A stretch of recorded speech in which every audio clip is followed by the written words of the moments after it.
दोस्तों नमस्कार, स्वागत है आप सभी का। अगर फिर से आई चलते हैं बिहार की ताजा खबरों की ओर, लेकिन उससे पहले अगर आपने अभी तक इस चैनल को सब्सक्राइब नहीं किया तो सब्सक्राइब कर लें, जिससे कि आपको बिहार की ताजा खबर रोजाना मिलती रहे।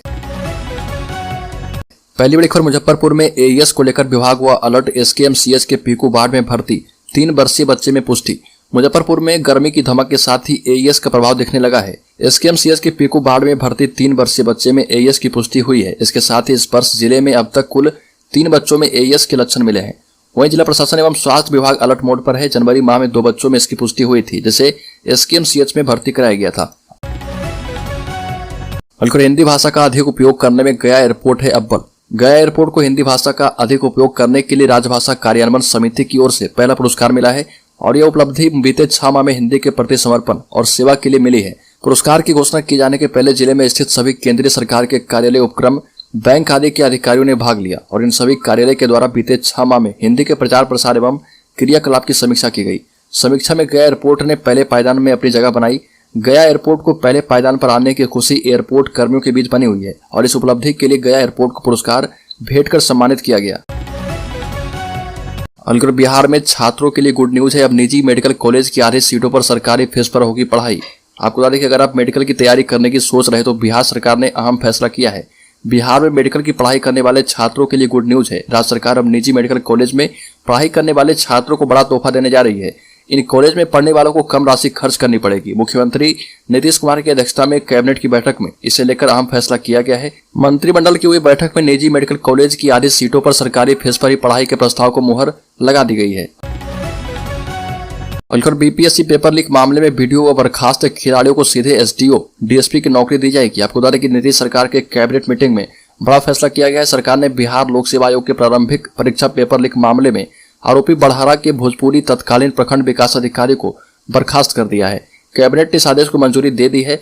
जयवर्धन गुप्ता के बड़हरा के प्रखंड विकास अधिकारी रहते हुए सेंटर पर परीक्षा का प्रश्न पत्र लीक हुआ था और वहां पर ये मजिस्ट्रेट के तौर पर प्रतिनियुक्त थे। पेपर लीक में इनकी संलिप्तता सामने आई थी, जिसके बाद आर्थिक अपराध इकाई ने इनको गिरफ्तार किया था और अब कैबिनेट ने इनको बर्खास्त कर दिया है। अमित शाह की चंपारण रैली पर तेजस्वी यादव का तंज। 2024 में हार का डर है, इसलिए बार-बार बिहार आ रहे गृहमंत्री। केंद्रीय गृह मंत्री अमित शाह के बिहार दौरे पर डिप्टी सीएम तेजस्वी यादव ने तंज कसा और कहा कि लोकसभा चुनाव 2024 में बीजेपी को हार का डर सता रहा, इसलिए अमित शाह बार-बार बिहार आ रहे हैं। आपको बता दें कि अमित शाह पश्चिमी चंपारण जिले के लौरिया में बीजेपी की रैली संबोधित कर रहे और इसके बाद पटना में भी किसान मजदूर समागम में हिस्सा लेंगे। डिप्टी सीएम तेजस्वी यादव ने कहा कि पूर्णिया में हम बड़ी जनसभा किए हैं, जिसमें लाखों लोग जुटे। नीतीश कुमार के नेतृत्व वाले महागठबंधन से बीजेपी चिंतित है और उन्हें डर सता रहा कि आगामी चुनाव में अपनी सीटें भी हार जाएंगे। नीतीश कुमार की राह पर चले उपेंद्र कुशवाहा 28 फरवरी से चंपारण के भितिहरवा से विरासत बचाओ यात्रा की शुरुआत कर रहे उपेंद्र कुशवाहा। जेडीयू से अलग होकर नई पार्टी बनाने वाले उपेंद्र कुशवाहा नीतीश कुमार की राह पर चल पड़े हैं। नीतीश की तरह ही बिहार की यात्रा पर निकल रहे इस यात्रा की शुरुआत बापू की कर्मभूमि पश्चिम चंपारण के भितिहरवा से करने जा रहे। 28 फरवरी से शुरू हो रही इस यात्रा का नाम उपेंद्र कुशवाहा ने विरासत बचाओ यात्रा रखा है और यह यात्रा जो है नई पार्टी राष्ट्रीय लोक जनता दल RLJD के बैनर तले होगी। इस यात्रा को लेकर उपेंद्र कुशवाहा ने कहा कि जनता के सवालों और समस्या को लेकर उनकी पार्टी काम करेगी। हम जनता के मुद्दे को उठाएंगे। समाजवादी विचारधारा से जुड़े बिहार के सभी महापुरुषों के जन्म स्थान और कर्मभूमि जाकर उनको नमन करेंगे। चिराग पासवान और मायावती पर गीत गाकर बुरे फंसे भोजपुरी सिंगर प्रमोद प्रेमी। एसएसपी ने दिए FIR दर्ज करने के आदेश। होली के मौके पर गाने के माध्यम से राजनेताओं को अपमानित करना स्थानीय कलाकार प्रमोद प्रेमी एवं गीतकार मनीष गौरी के लिए मुसीबत का सबब बन गया है। देश के दिग्गज नेताओं का नाम लेकर अश्लील गीत गाने के मामले में आरा के सदर SSP हिमांशु ने मामले की जांच कर दोनों कलाकारों के खिलाफ प्राथमिकी दर्ज करने के आदेश दिए हैं। इस मामले में लोजपा रामविलास के जिलाध्यक्ष राजेश्वर पासवान एवं बहुजन समाज पार्टी के जिलाध्यक्ष रविंद्र कुमार ने स्थानीय कलाकार प्रमोद प्रेमी और गीतकार मनीष गौरी पर आपत्तिजनक गायकी का आरोप लगाते हुए उनके खिलाफ कानूनी कार्रवाई करने की मांग भोजपुर एसपी से कर दी है। इस मामले पर संज्ञान लेते हुए SSP हिमांशु ने मामले की जांच कर दोनों कलाकारों के खिलाफ प्राथमिकी दर्ज करने के आदेश दिए हैं। भोजपुरी सिंगर प्रमोद प्रेमी ने अपने गाने में पीएम मोदी, बिहार के मुख्यमंत्री नीतीश कुमार, राजद सुप्रीमो लालू यादव, चिराग पासवान, मायावती समेत कई नेताओं का नाम लिया है। बिहार के पूर्व उप मुख्यमंत्री और भारतीय जनता पार्टी के राज्यसभा सदस्य सुशील कुमार मोदी ने सेना और अग्निवीरों पर अमर्यादित बयान देने वाले मंत्री सुरेंद्र यादव को मंत्रिमंडल से बर्खास्त करने और उन पर देशद्रोह का मुकदमा चलाने की मांग की है। बिहार के पूर्व उप मुख्यमंत्री और भारतीय जनता पार्टी के राज्यसभा सदस्य सुशील कुमार मोदी ने सेना और अग्निवीरों पर अमर्यादित बयान देने वाले मंत्री सुरेंद्र यादव को मंत्रिमंडल से बर्खास्त करने और उन पर देशद्रोह करने का मुकदमा चलाने की मांग की।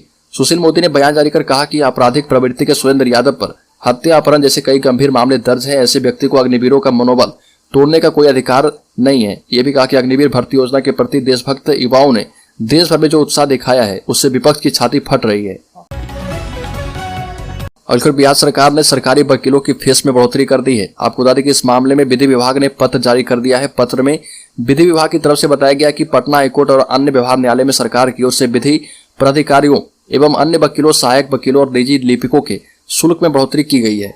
आपको बता दें कि हाईकोर्ट में नियुक्त अपर महाधिवक्ता को अब 2.25 लाख रुपए महीने दिए जाएंगे। राजकीय वकील को 1.5 लाख रुपए, सरकारी वकील और अस्थायी सलाहकार को 1,20,000 रुपए, अपर लोक अभियोजक और SC/ST केस के वकील को 70,000 रुपए और सहायक लोक अभियोजक को 60,000 रुपए महीने दिए जाएंगे। अलगराज के भागलपुर जिले में सेवा विस्तार को लेकर संविदा कर्मियों ने किया प्रोटेस्ट। तिलका मांझी भागलपुर विश्वविद्यालय में कार्य करने वाले संविदा कर्मियों ने एक्सटेंशन करने को लेकर प्रोटेस्ट किया। प्रोटेस्ट कर रहे कर्मचारियों का कहना है कि विश्वविद्यालय प्रशासन के द्वारा कुछ लोगों का एक्सटेंशन कर दिया गया है, वहीं ज्यादातर लोगों का एक्सटेंशन नहीं किया गया है। प्रोटेस्टर्स का कहना है कि बिहार सरकार के रूल बुक के मुताबिक 60 साल तक संविदा पर नौकरी के लिए काम करने की बात सरकार के द्वारा कही गई है। इसके बाद भी विश्वविद्यालय प्रशासन अपनी मनमानी कर रहा। कुछ लोगों का एक्सटेंशन कर बाकी लोगों को छोड़ दिया गया है। कोई 9 साल तो कोई 10 साल से काम कर रहा है। ऐसी स्थिति में अब यह लोग कहाँ जाए? इसको लेकर कुलपति आवास के सामने घंटों कर्मचारियों के द्वारा प्रोटेस्ट किया गया। उपेंद्र कुशवाहा ने छोड़ दी है JDU MLC पद से भी दे दिया इस्तीफा, कहा कि मन हल्का हो गया। बिहार के मुख्यमंत्री नीतीश कुमार से जुबानी जंग के बाद JDU छोड़ चुके उपेंद्र कुशवाहा ने JDU के साथ अपने अंतिम रिश्ते को भी तोड़ डाला। JDU MLC पद से इस्तीफा दे दिया। अपनी नई पार्टी का गठन कर चुके उपेंद्र कुशवाहा ने बिहार विधान परिषद के सभापति देवेंद्र चंद्र ठाकुर को अपने MLC पद से अपना इस्तीफा सौंप दिया। MLC पद से इस्तीफा देने के बाद उपेंद्र कुशवाहा ने CM नीतीश कुमार पर तंज कसते हुए ट्वीट किया, मुख्यमंत्री जी त्वयदियम वस्तु तुभ्यदेव समर्पये। आज मैंने विधान परिषद की सदस्यता से इस्तीफा सौंप दिया है और मन अब हल्का हो चुका है। चक्रव्यूह से बाहर आ जाने की सुखद अनुभूति हो रही है। याचना का परित्याग कर रण के रास्ते पर निकल पड़ा हूँ।